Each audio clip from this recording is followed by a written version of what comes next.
How's everybody? Good? Coach, first day in full pads. How'd you like the intensity you saw from the guys?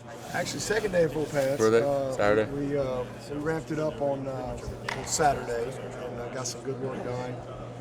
But today was the first day doing some live work. So day 4, we did 2 periods of live, one in the beginning, and then finished practice with what we call a rapid fire drill, live drill.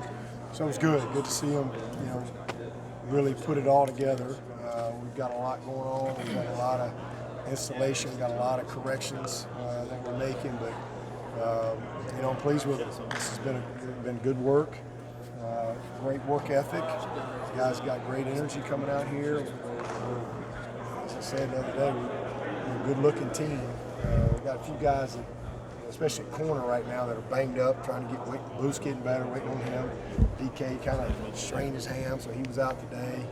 Mario's, we're nursing his ankle. Hopefully we'll take it slow with him the first half. Hopefully he'll be ready to go for everything for the second half or sooner. And so we've been a little banged up there, but it's been good. You guys are showing up today. You guys flashed. A few guys that I was hoping I would see make some improvement. I'm seeing that. In the time you've gotten with the guys, you mentioned some of the guys flashed. You mentioned some of the guys that stood out to you. Yeah, I think just Saturday, for example, I thought Jordan Williams probably had his best practice that I've seen him at since he's been in Clemson. And it's amazing what a little competition he did.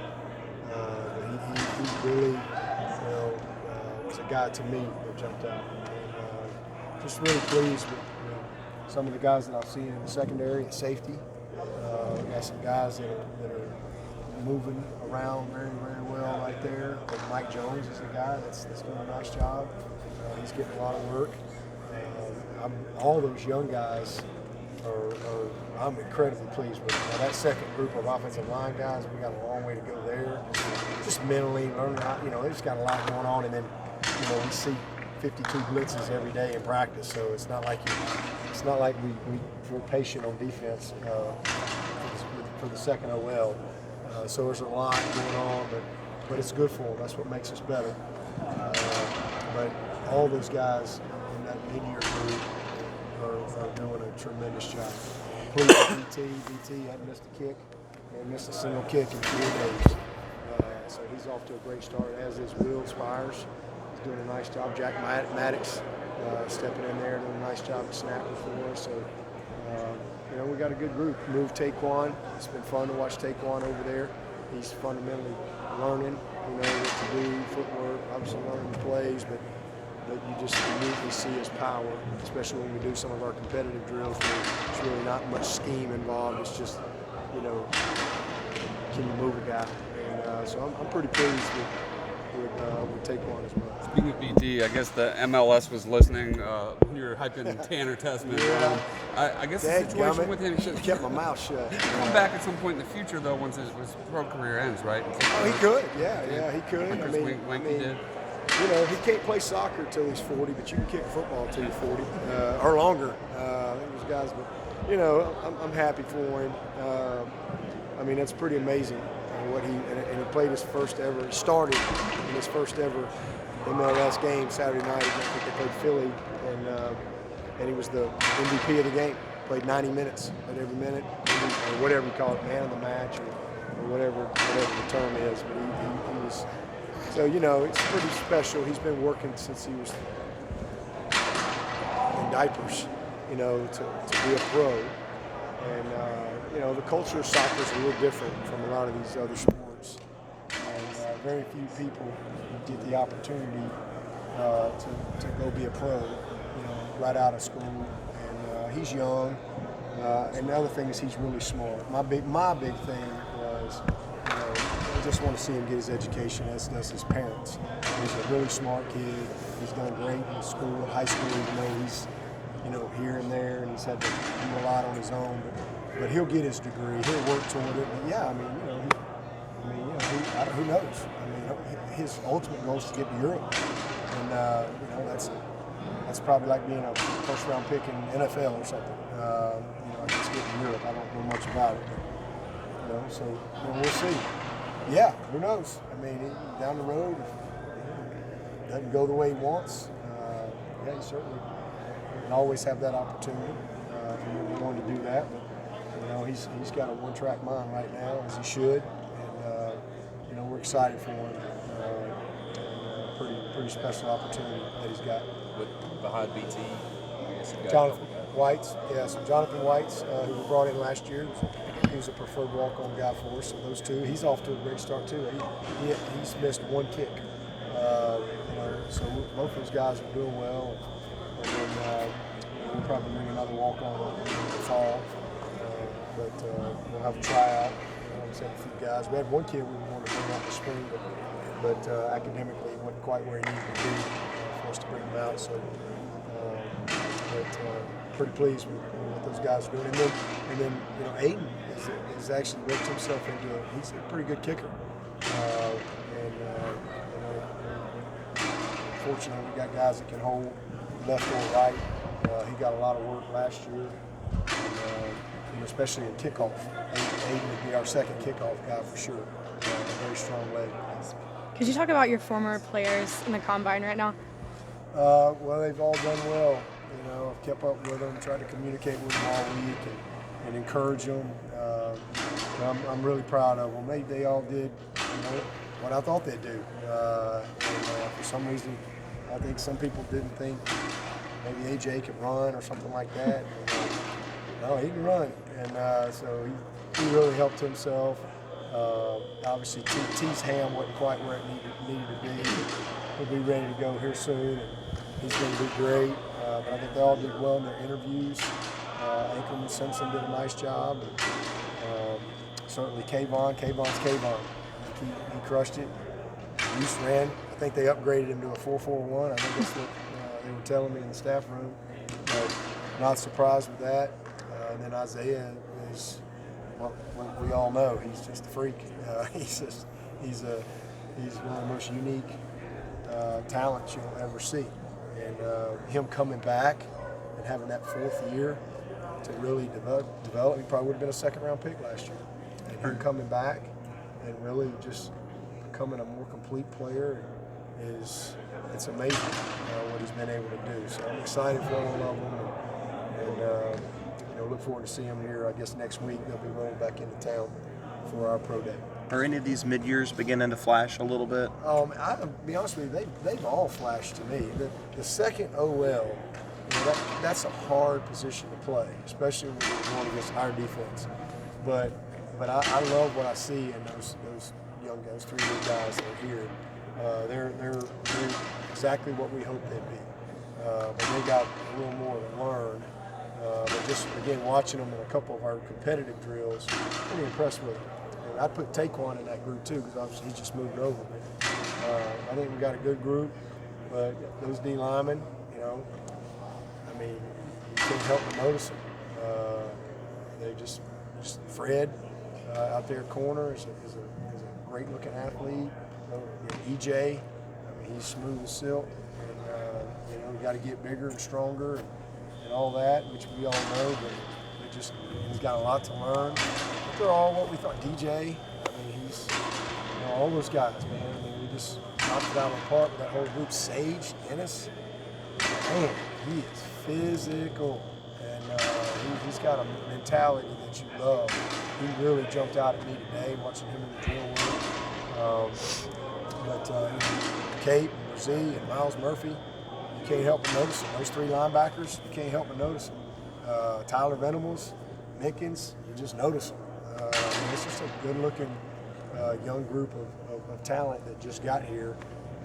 That, you know, I think we hit on all of them. You know, they all got ways to go to be functional players, but we're off to a good start with that group. You mentioned the 3 defensive linemen. It seems like they're just, for their age, for their size, they're just huge. They are. They're big and just they're athletic, big and physical. Got a lot to learn, but you know, they just have natural gifts, and those guys have played ball a long time. They're all at different places, kind of developmentally, but you know, those guys are as advertised. I mean, they're really, really talented. And it's our job to teach them, and we got a lot to teach. But I love their I love their humility. I love their eagerness to learn, their eagerness to be coached, and just kind of how they're just jumping in line and coming to work every day. How much of a luxury is Brzez's versatility? Seems like he could be, if you needed to, move him around like Wilkins did. Yeah, he eventually, when he learns how to play and learns the system, and when he, until you really know what you're doing, it's hard to really be the best version of yourself.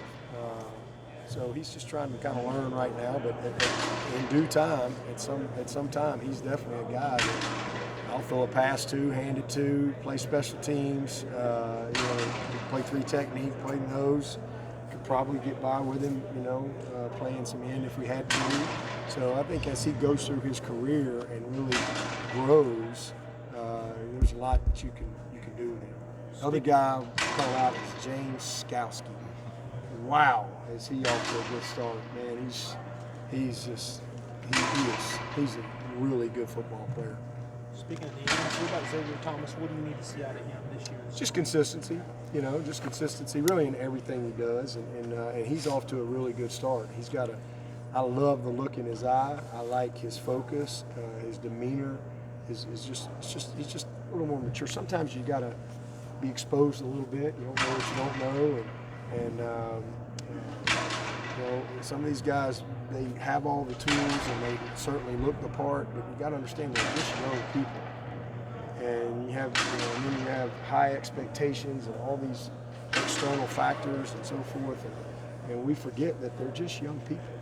And as a freshman, he just kind of running around, happy-go-lucky, and not a lot of pressure on him because Clee's there and Austin's there, and they kind of got him like this, and he's just flying around having some fun. And then last year, he's in a different role, and then he gets banged up, and then he gets exposed a little bit because he's got to mature and learn how to be a complete player, and not just an athlete, not just a strong guy. Be a great football player, and then he got hurt a little bit, and that set him back.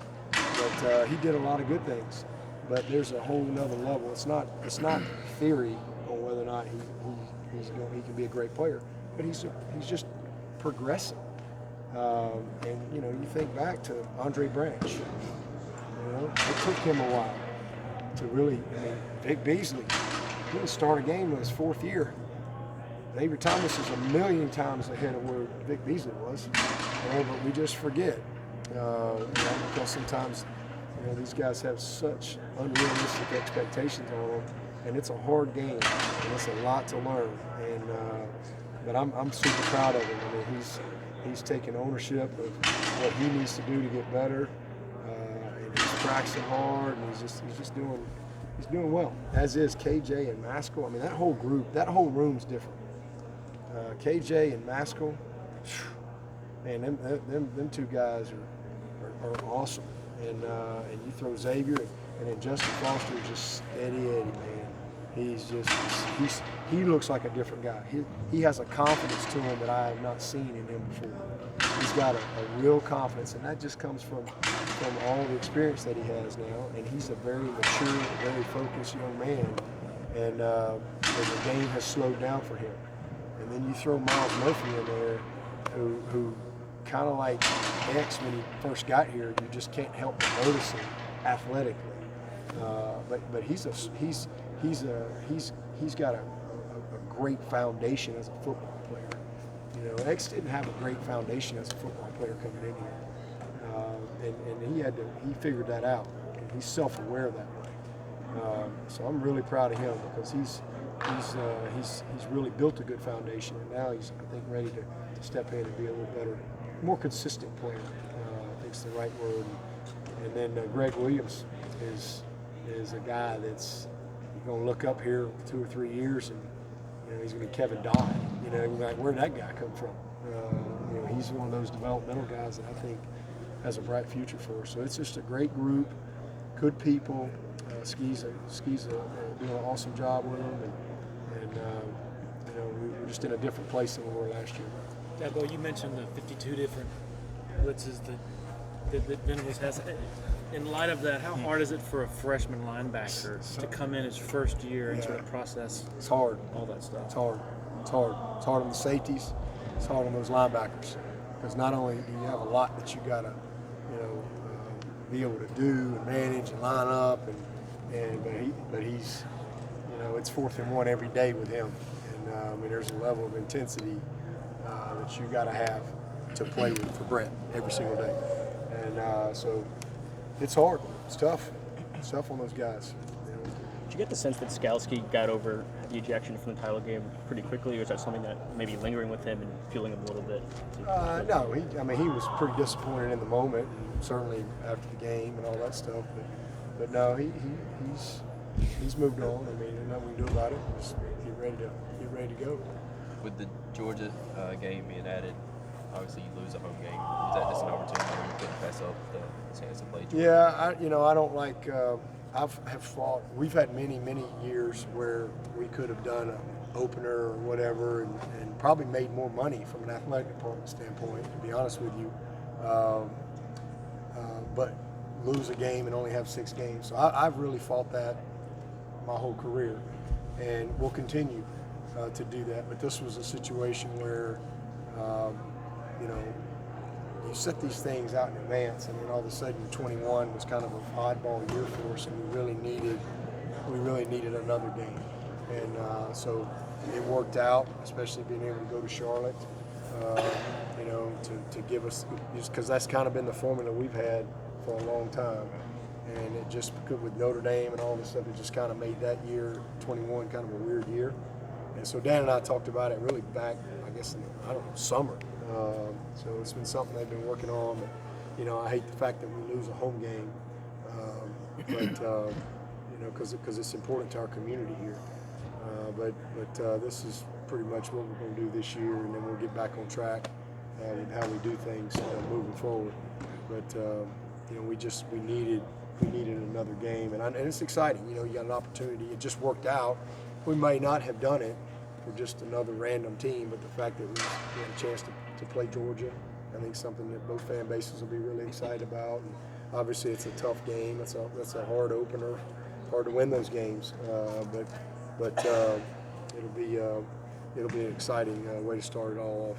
You've had a good run of centers with Guillermo, Falcinelli, Pollard last year. What's your depth chart looking like at center? I think you said Benson would be playing there. Yeah, it's fluid. Guillermo was out here today. I don't know if y'all saw him. He's the tight end coach at Western Carolina. I told him I need some video of him teaching some route running. I need video. He's lost some weight. He's been out running. He looks good. But yeah, we've had some good ones, and I'm excited about Cade. First of all, I think Cade is one of the more powerful guys we've had in our offensive line, and he's done a nice job for us. But he's ready to step in, and I think he's going to be great. I think we cross-train guys all the time. Obviously, Blake is a veteran guy, and we're actually going to work him at some guard and center. So I'm excited about getting him back. He's going to get a little more position work as spring goes along. But I'm excited about him working in there, and then we've been cross-training some of those other guys. Mason Trotter is a powerful young kid too. He's starting to get his body where it needs to be. We really like him. And then Rayburn is a big athlete. He's a really good athlete. He reminds me of a Dalton Freeman type of a kid. Kind of a big athlete that can get in there. He could probably even play tackle for us if we needed him to. So he gives us some versatility, and then we're just kind of cross-training some other guys. We try to make a lot of those guys snap, and who would have thought Sean Pollard would have been playing center?